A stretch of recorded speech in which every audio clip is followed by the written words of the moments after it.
finally dalam 24 jam setelah kekalahan, gimana ya, gue speechless sih. Maksudnya kalah lawan tim sekelas papan bawah gitu. ya. Ironis sih, maksudnya ya kita tahu ini semua tinggal tunggu waktu ya bakal terjadi, tapi ternyata tidak di Leicester, tidak di Liverpool, tidak di City, West Ham, tapi di Watford. Biasanya nih, kita bicara bola secara general dulu ya. Kalau misalnya ada tim dapat penalti terus gagal, pasti timnya itu pasti kalah, kemungkinan besar kalah karena mentalnya itu jadi down. Ya, Apalagi ini double save loh. ya.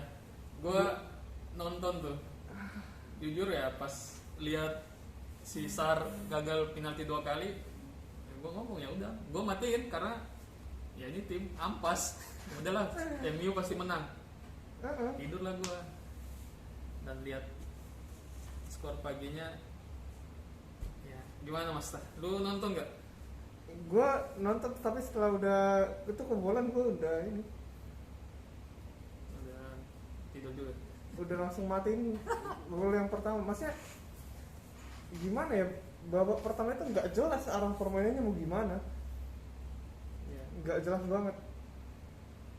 Kayak di belakang itu kan overtop gitu. Itu kayak nggak ada penjagaan atau gimana gitu. Bahkan kayak sekelas Wan Bissaka pun itu udah down banget, itu aneh lah. Terus itu ini juga, Matic sama Tomine itu kurang pas. Ya. Buktinya Matic sama Van de Beek langsung oke banget tuh si Matic. Nggak tahu tuh Tomine.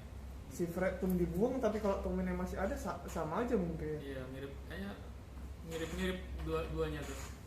Kurang jelas visinya pas di lapangan. Mau ngapain sih tugasnya gitu.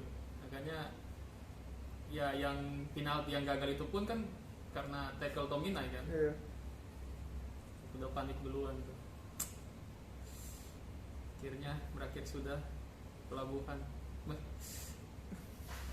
Berlabuh sudah Ole dan MU. Ya di satu sisi gue bilang thanks Ole juga, gue nggak bisa ini juga karena gimana ya, ya dia all out juga. Yang kan sebenarnya masalah utamanya itu kan si Ole yang kurang berani sebenarnya. Ya. Jadi kayak ya mungkin di tim yang lain lah gitu, mungkin bukan di MU gitu. Betul. Ya MU dengan tim besar sekelas itu tekanannya juga, ekspektasi orang pasti tinggi ya. Yes. Untuk Ole sebagai pelatih yang masih terbilang baru lah ya. Mungkin belum kapasitasnya. Tapi gue nggak tahu juga apakah ini dari manajemen atau dari si Ole sendiri, karena kayak di MU kan dia bilang Ole nggak ini lagi gitu, kayak seolah-olah Ole itu yang mundur gitu.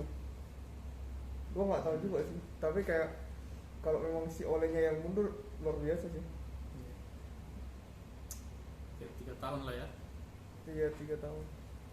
Dan ya mencoba lah untuk memberikan angin segar awal-awalnya tuh sama ya, ini pelatih sebenarnya belum terbukti juga, tapi ya, kembali kan punya DNA-nya MU kan. Yes. Dan kelihatan kok gitu bahwa ya pas awal-awal lah itu ya ada proses di nggak bisa dipungkiri pas masa Ole tuh yang MU bisa cetak gol dalam satu match 3 di atas 3 gol, lebih menyerang gitu kan.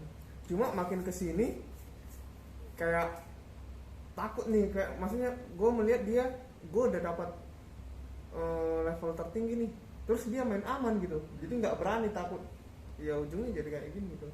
Karena kayak dari posisi 4, posisi 3, musim lalu posisi 2.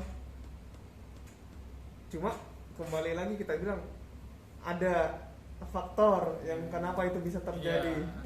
Mana faktor eksternal, ternyata tim-tim lain juga suffer tuh musim-musim kemarin gitu. Dan musim ini mereka semua dapat kembali performanya kayak yang kita Betul. sempat bilang di video kemarin ya, akhirnya Ole ke expose. Yes. Dan memang ya hasil dari minggu-minggu terakhir ini ya terbilang buruk lah, hancur lah. 5 kali kalah dari 7 pertandingan untuk tim sekelas MU gitu. Miris, Ya, miris. miris ya. Makanya inilah bukti MU akhirnya menarik rem darurat. Ya thanks to Ole lah, meskipun dia masih sempat-sempatnya mengikuti podcast kita yang sebelumnya, yang mana dia harus kita bilang harus rotasi pemain MU. Dia rotasi. Dia rotasi, thanks Ole udah dengerin. Good luck di tempat yang baru. Ya meskipun kayak ada kejadian di pertandingan TA itu, lo lihat video yang si apa Bruno marah juga ke Ya, fans saya yang sih. ngejek dia gitu. Ya itu benar juga, nggak sepenuhnya salah dia gitu. Tuh. Iya, guys. Ya di lapangan itu Iya tugas sih. pemain juga, Memang gitu. kontrolnya itu dia yang awalnya gitu. Iya. Tapi kalau ya harusnya kayak lawan sekelas Watford gitu, bisa dibilang nih tanpa pelatih pun kalau pemainnya secara dari market value aja ya, kita lihat aja tuh udah 1/10. Ini kualitasnya gitu Iya, ya. kualitasnya udah beda gitu. Tapi harus ya bukan 2-1 tapi 4-1. Dan bahkan ya kalau misalnya penalti itu masuk 3-0 di babak pertama ya bisa. Yes. Dan itu lagi si kampret si Sar yang gue bilang kan, pasti ada aja pemain sampah yang Berhasil berhasil cetak gol. ya sukses oleh di tempat baru, Yes. dimanapun itu. Tapi mungkin istirahat dulu lah, liburan dulu lah, kan kemarin sempat liburan tuh seminggu ya, lanjut lagi lah. Kayaknya kurang puas kayaknya oleh itu. Parah sarkas lu mas. Aduh. Ya, dan ya apalah next ini untuk MU. Ya inilah kira-kira Telat satu musim ya sama Conte. iya. Satu musim, satu week ya. Satu week. Astaga. Siapa kira-kira pelatih?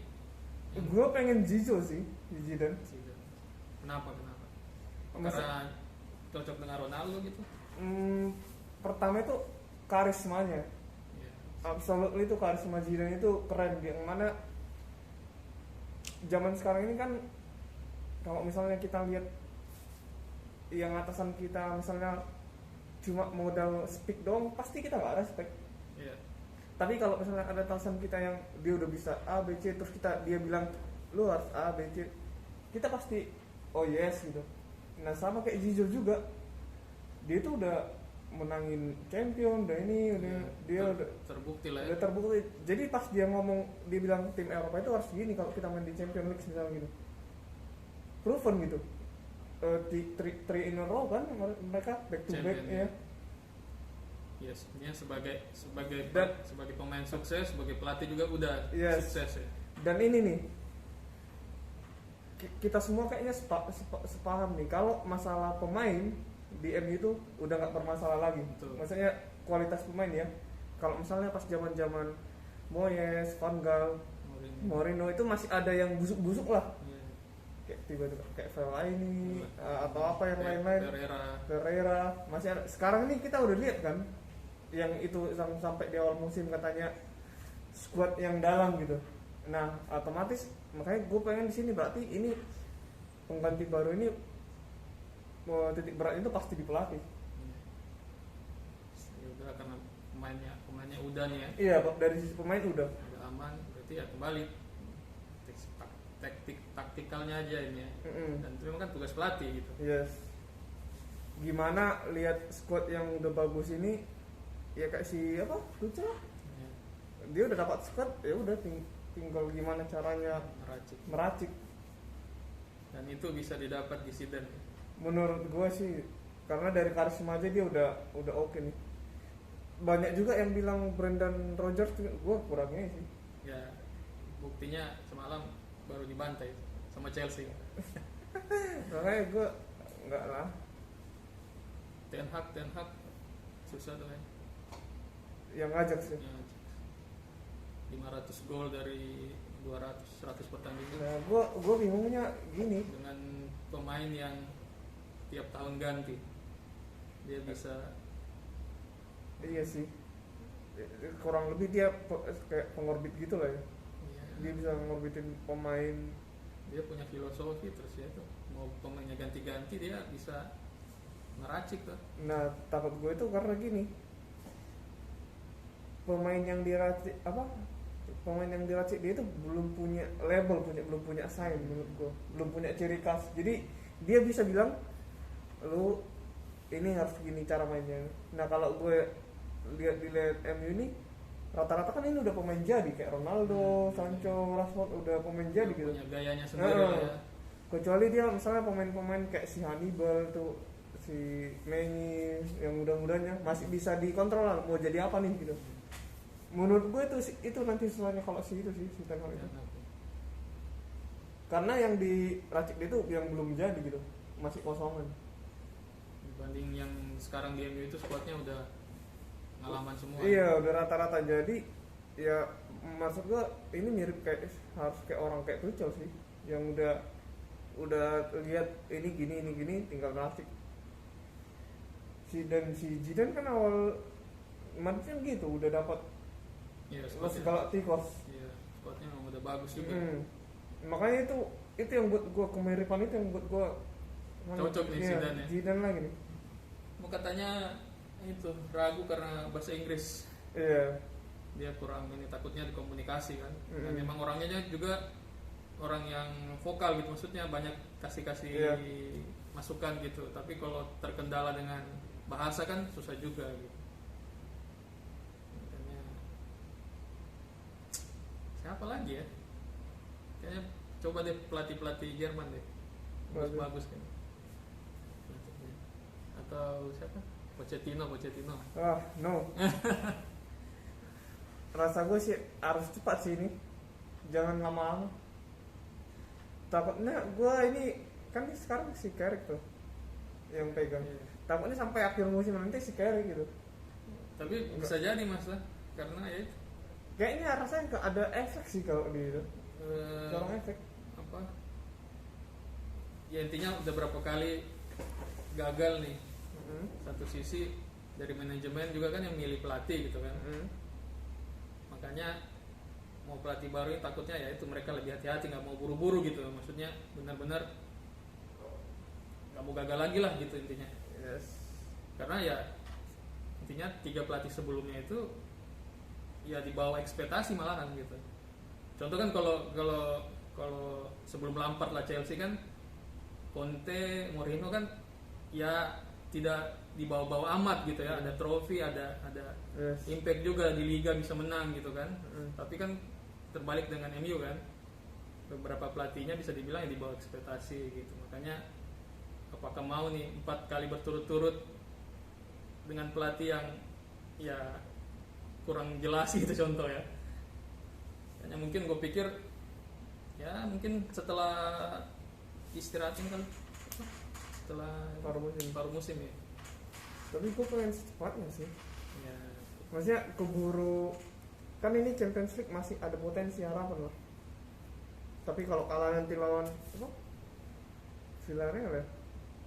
Villarreal pasti ngotot nih. Iya, makanya sempat kalah sama itu makin tipis gitu. Tapi kalau udah menang ya udah ada harapan. Takutnya sebelum itu terjadi sih. Terus nanti udah knockout. Biasanya pelatih caretaker gitu perform biasanya ya, karena nggak ada beban. Ada Waktu ya, iya, semoga lah. Siapa? Carrick ya, Carrick. sama Fletcher katanya. Iya, baca. Itu 2 legend juga kan. Yang megang tengah di masa-masa 2008. Ya, semoga lah mereka ada catatan lah kekurangannya MU selama ini yang bisa diterapkan gitu cepat nih. Gue penasaran berpengaruh nggak sih masalahnya apa, kayak kita di lingkungan kerja segan-seganan gitu, apalagi mereka sesama akademi gitu. Gue takutnya gitu juga sih, makanya si Solskjaer pun kayak sesama ininya gitu. Masih dekat gitu lah. Iya. Banding kalau Sir Alex atau Mourinho gitu. Karena dari jarak umur pun sana belum terlalu jauh kan gitu. Iya makanya. Kalau Sir Alex kan udah Ya itu gue lihat wawancaranya juga ya. Ole itu nggak pernah kritik pemain sebenarnya. Ya tapi satu sisi juga apa dia takut gitu kan ya? Atau memang dia respect gitu. Nah, ya, rasanya kalau pelatih contohnya kayak Conte itu kan pasti dimaki-maki tuh lo nggak perform gitu kan, kayak Maguire, Fred. Sir Alex juga sebenarnya Iya, Sir Alex juga. apa? Beckham dilempar sepatu. Tapi Sir Alex itu semua yang kita lihat itu Beckham itu semua di belakang layar gitu. Yang kita lihat di lapangan pun sebenarnya kan dia gitu juga dulu. Cuma pas di sini belum pernah tuh ada ceritanya si Ole marah-marah. Kan pasti ada lah yang nge-spill itu. Kayak Ferguson tiba-tiba hair dryer gitu.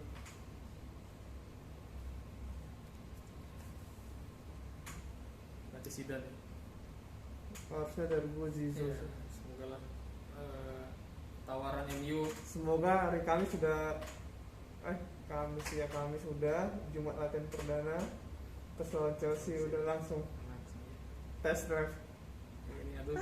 Dan ini untuk nonton kita yang nonton di episode sebelumnya, kita itu udah bilang apa yang berdarah-darah ya, November berdarah-darah itu gue bilang itu titik baliknya pas lawan Chelsea, dan sejauh ini masih benar MU berdarah-darah. Apakah nanti titik baliknya itu juga masih benar? Tapi ya itu sayangnya ya lawan Chelsea itu masih November kan berdarah tadi. Mungkin di Arsenal kali. Arsenal kan minggu depannya tuh Desember tanggal 3 ya. Enggak mas, tahu ini titik baliknya nanti. Ini seru dibahas nanti di podcast hari Jumat. Cuma masa depan MU yang lagi gimana ya, masih abu-abu lah sekarang. Ya, semoga pemain ya itulah ada ini apa efek inilah dengan keluarnya Ole ini lebih mendorong mereka, aduh kita juga harus lebih perform nih gitu kan. Setidaknya adalah yang merasa bersalah gitu. Ya merasa bersalah dan memberikan yang terbaik lah. Sama juga ya caretakernya ya lebih bertanggung jawab lah. Gue ini udah dikasih kesempatan juga, kasih yang terbaik juga gitu, jangan setengah-setengah. Ya apalagi tadi kan pemain legend MU juga gitu. Iya, masih ada DNA. Nah, DNA-nya lah. Ya pengennya itu MU dari sisi bertahan sih kalau gue bilang benar-benar diperbaiki lah. Dan terbukti kan pemain yang harusnya di bench kan, betul. Itu gue bilang harus di bench. Yes. Itulah yang menjadi kayaknya kemungkinan besar sih Ole kemarin tuh cuma baca judul ini kita rotasi gitu. Dia nggak lihat siapa nih yang harus kita ini gitu. Iya. Ironi sih. Iya itu. Iya beneran lu bilang Maguire harus di bench gitu. Pemain kesayangan akhirnya itu yang jadi bikin down. Karena terus yang ngegolin Doni lagi, Van de Beek lah. Nah itu kan lihat kan, dan bahkan kayak expose semua lah. Dan bahkan itu Van de Beek malam kemarin dia ngasih sempat asis ke Ronaldo yang udah one on one, cuma sayangnya si Ronaldo tergelincir tuh, jadi nggak pas. Kelihatan semua kan terbuka semua kemarin. Iya, apa yang kita bilang tuh Maguire, Van de Beek, Tominay. Aduh, Rashford bisa main tapi langsung diganti, langsung terlihat tadi malam semua gitu ketika udah mau comeback nih, pemain andalan membuat kesalahan besar malahnya. Fatal ya, dan itu red card berujung ke tambahan 2 gol lagi. Ya orang malah bilang ya bisa lebih kalau bukan De Gea gitu. Dan bisa kita pastikan juga nanti di lawan Chelsea tanpa Maguire. Iya, kartu merah. Maguire, Varane ya, berarti ya Bailey lah berarti. Di sini harusnya Bailey bisa ya, selalu jadi pilihan terakhir. Ajang pembuktian Bailey sih nanti tuh. Karena udah nggak ada pilihan baru Bailey nih. Ya Maguire lah, jangan dikasih dulu lah itu benar. Ya ini dengan paksa kita pakai kartu merah ya, tapi memang kelihatan kok dia gimana kehilangan bola kan, baru dia tackle itu kan. Yes. Kelihatan banget. Ya. Maksudnya Kayak bingung-bingung gitu gue lihat. oleh nggak tega membuat dia di bench, akhirnya kartu merah yang akhirnya mengeksekusi. Lindelof juga kurang inisiatif. Balik lagi dia itu kayak yang dulu itu kayak nge-freeze Iya. kayak gue kita nge-freeze. Maguire kayak mau coba ngontrol dari belakang gitu kayak Thiago Silva, bingung-bingung sendiri pas pegang bola. Ya itu karena nggak punya visi. Tapi gue lihat itu karena waktu di Inggris dia perform kok, malah cetak gol lagi. Maksudnya mainnya bagus gitu. Tapi pas di MU kok Kebalikannya ya. iya gitu. Makanya mau bilang ya bahwa Maguire ini bukan pemain jelek kok gitu, malah pemain bagus. Tapi itu something wrong gitu ketika ke MU, main di MU gitu. Kan gue bilang ya nggak ada salahnya untuk di bench kan, dan ini di bench kan ya secara terpaksa. Semoga Maguire juga bisa comeback lah nanti lawan Arsenal. Berapa pertandingan? Kartu merah 2 ya? 2 2 atau 1? 2 3 kak masalah agak panjang itu. Nanti lawan Arsenal. Nanti lawan MU, lawan Chelsea kayaknya. Sorry. Sorry Asta.